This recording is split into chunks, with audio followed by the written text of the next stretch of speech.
सही पढ़ा आपने थंबनेल में।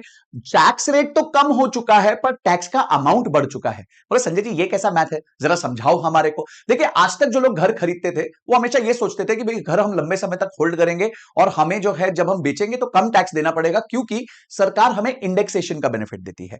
इंडेक्सेशन का बेनिफिट क्या होता है, कोई चीज जो आपने 10 साल 15 साल पहले खरीदी है वो जो है आज बढ़ चुकी है पर ऑलरेडी पैसे की वैल्यू कम हो गई है। तो सरकार क्या कहती है, भाई क्योंकि वो चीज ऑलरेडी बढ़ चुकी है पर पैसे की वैल्यू कम हो गई है, तो समझे आपने कोई चीज बहुत पहले ली थी तो उसको हम आज के हिसाब से लेके आते हैं, उसको हम आज के पैसों के हिसाब से कन्वर्ट करते हैं, इन्फ्लेशन एडजस्टेड, जिसे कहते हैं इंडेक्सेशन। मैं आपको टेबल के साथ दिखाऊंगा। पर अब क्या हुआ, सरकार ने कहा भाई हम लोग को ये सरदर्द नहीं चाहिए, कैलकुलेशन में प्रॉब्लम्स होती है, तो हम एक काम करते हैं, हम इंडेक्सेशन हटा देते हैं और जो पहले 20% कैपिटल गेन्स टैक्स लेते थे अब उसको हम लेंगे मात्र 12.5%। तो काफी लोग तो खुश हो गए कि भाई टैक्स रेट तो कम हो गया, पर एक्चुअली जो है टैक्स रेट कम हुआ है, टैक्स अमाउंट कम नहीं हुआ है। उसको जानने के लिए आज की वीडियो बना रहा हूं। मैं हूं संजय कथुरिया, आपका फाइनेंस और बिजनेस कोच और फाउंडर प्रॉफिट्स फर्स्ट। आज की वीडियो में मैं आपको कंप्लीट कंपैरिजन दूंगा कि पहले क्या टैक्सेशन लगती थी घर बेचने पे, अब क्या लगेगी, और आगे जाके आपके रियल एस्टेट इन्वेस्टमेंट पे इसका क्या असर होने वाला है, और आगे जाके आपको रियल एस्टेट में किस तरह निवेश करना चाहिए, यह वीडियो के अंत तक आपको पता चलेगा। इसलिए वीडियो के एंड तक रुकना जरूरी है। मेहनत बहुत लगती है, चैनल को सब्सक्राइब नहीं किया भैया अभी कर लो, वीडियो को शेयर जरूर करना, क्योंकि आपके दोस्त लोग हैं, सबको यह बात तो जाननी ही चाहिए कि टैक्सेशन कैसे लगता है। टैक्स बचाना भी अपने आप में बहुत बड़ी कला है, उससे भी पैसे बनते हैं। पहले हम आज के रूल के हिसाब से चलते हैं। समझिए आपने 2001 में घर लिया जो कि 20 लाख रुपए का था। अब आपका 2024 में मन कर गया कि भाई मैं इस घर को बेच देता हूं, ठीक है, मैंने बहुत अच्छा गेन्स हो गया, मैं नया घर लेना चाहता हूं, बड़ा घर लेना चाहता हूं, मेरे पास और भी पैसे बन चुके हैं, तो मैं अब अपग्रेड करना चाहता हूं, तो पहले मैं घर को बेच देता हूं। तो समझते हैं ये घर जो है 20 साल में, 24 साल में इसकी वैल्यू 20 लाख का जो आपने लिया था, समझिए आज वो हो चुका है करीबन करीबन 1 करोड़ रुपए। तो मैं इसको 100 lakhs लिख देता हूं। ये 1 करोड़ का 5 टाइम्स आपका घर का वैल्यू हो चुका है, आपका 1 करोड़ का अब बिक सकता है। यानी आपका प्रॉफिट कितना है, प्रॉफिट है आपका इसमें 80 लाख रुपीस। और अभी तक सरकार क्या कहती थी, सरकार ये कहती थी भाई आपने 20 लाख का खरीदा था, पर 20 लाख की वैल्यू आज 20 लाख नहीं है, उसकी वैल्यू चेंज्ड है, ज्यादा है, तो उस इंडेक्सेशन फैक्टर को हमें देखना पड़ेगा। तो मैं आपको एक टेबल पे लेके चलता हूं जहां पे एग्जैक्टली ईयर वाइज सरकार ने इंडेक्सेशन का फैक्टर दिया हुआ है। दोस्तों ये वो टेबल है।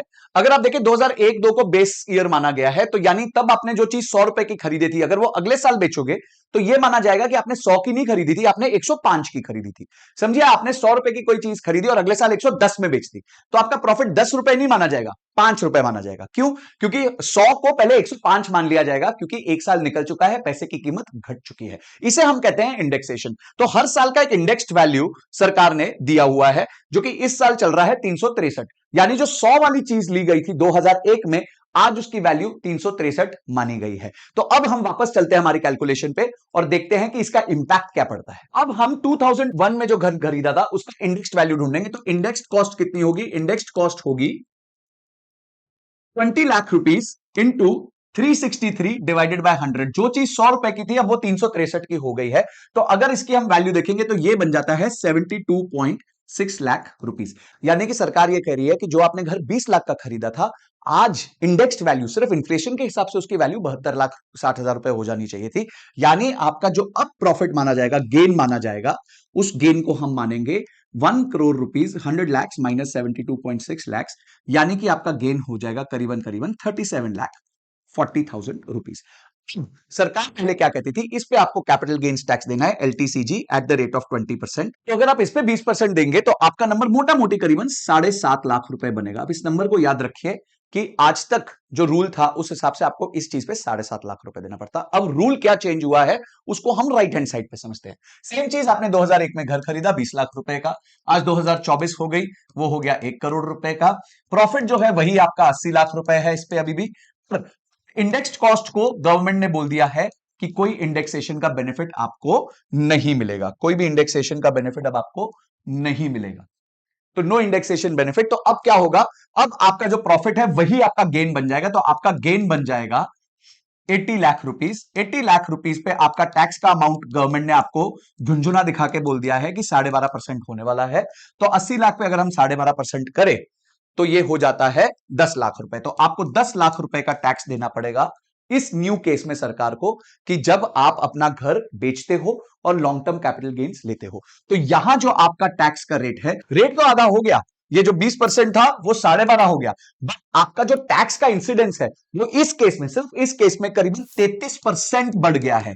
तो यानी जहां आप 100 रुपए का टैक्स देने वाले थे, अब आप 133 रुपए का टैक्स देने वाले हो। क्यों? क्योंकि जो 7.5 देने वाले थे, अब उसकी जगह आपको 10 लाख रुपए देने पड़ेंगे। तो ये इंपैक्ट आने वाला है घर खरीदने वालों में। अब ऑब्वियसली इसके बाद शोर बहुत होना था, बहुत लोग ने चिल्लम चोट करी, अरे मैम ये क्या कर दिया, हमें तो आप लोगों ने थोड़े थोड़े बेनिफिट्स थे वो भी खत्म कर दिए।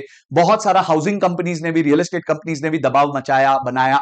तो सरकार ने एक रूल लेके आया। रूल क्या लेके आया है कि जब बजट आया 23 जुलाई 23 जुलाई 2024 से पहले, तो 23 जुलाई 2024 से पहले जिस व्यक्ति ने घर खरीदा है वो दोनों केसेस के अंदर अपना टैक्स कैलकुलेट कर सकता है, और लोअर ऑफ द टू में उसको टैक्स देना पड़ेगा। तो जो भी व्यक्ति ने 23 जुलाई से पहले घर खरीदा है वो दोनों केसेस में कैलकुलेशन करके लोअर ऑफ द टू, यानी जिसमें उसको कम टैक्स देना पड़ रहा है उसके हिसाब से वो टैक्स देना पड़ता है। ऑब्वियसली उसका कम टैक्स आता है 20% वाले केस में, बिकॉज उसको वहां पे इंडेक्सेशन का बेनिफिट मिल जाता है। जो लंबे समय तक घर होल्ड करते हैं उसको वो बेनिफिट मिल रहा था।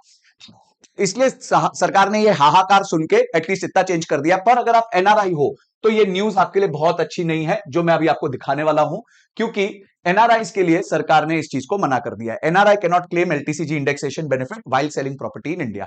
तो ये एनआरआईज के लिए बिल्कुल अलाउड नहीं है। एनआरआई अब बेचेगा भी तो उसको 12.5% के हिसाब से ही टैक्स देना पड़ेगा। ये प्रॉब्लम होने वाली है। वापस आते हैं, बात समझते हैं कि टैक्स का रेट कम कर दिया गया है पर टैक्स का अमाउंट बढ़ गया है, बिकॉज पहले जो कॉस्ट में बेनिफिट मिलता था वो अब खत्म हो गया है।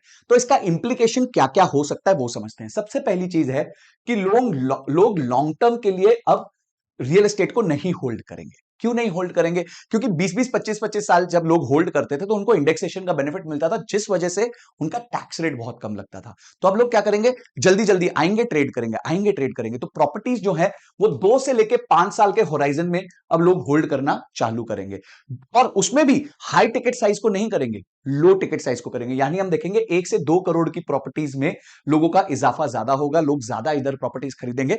तो अगर आप एक प्रॉपर्टी निवेशक बनना चाहते हैं तो ये टिकट साइज में आपको कंफर्ट मिल सकता है, जल्दी एंट्री लेके जल्दी एग्जिट कर सकते हैं। जैसे स्टॉक मार्केट में लोग थोड़े स्कैल्पिंग करते हैं और ये सब करते हैं, स्विंग करते हैं, वैसे आप थोड़ा यहां पे भी स्विंग कर सकते हैं, क्योंकि यहां पे अभी शॉर्ट टर्म में बेनिफिट आएगा, लॉन्ग टर्म का इन्वेस्टमेंट्स पे बहुत इंपैक्ट आएगा। सेकंड, जो लोग अपना घर बेच रहे हैं, जो लोग अपना घर बेच रहे हैं वो अपना सेलिंग प्राइस कम करना चाहेंगे। अब सेलिंग प्राइस कोई ऑफिशियली नहीं कम करना चाहता, तो वो क्या कहेंगे, अगर वो 1.5 करोड़ का घर बेच रहे हो, कहेंगे अच्छा एक काम करो 25-30 लाख कैश दे दो और एक सवा करोड़ रुपए की हम रजिस्ट्री करा लेंगे।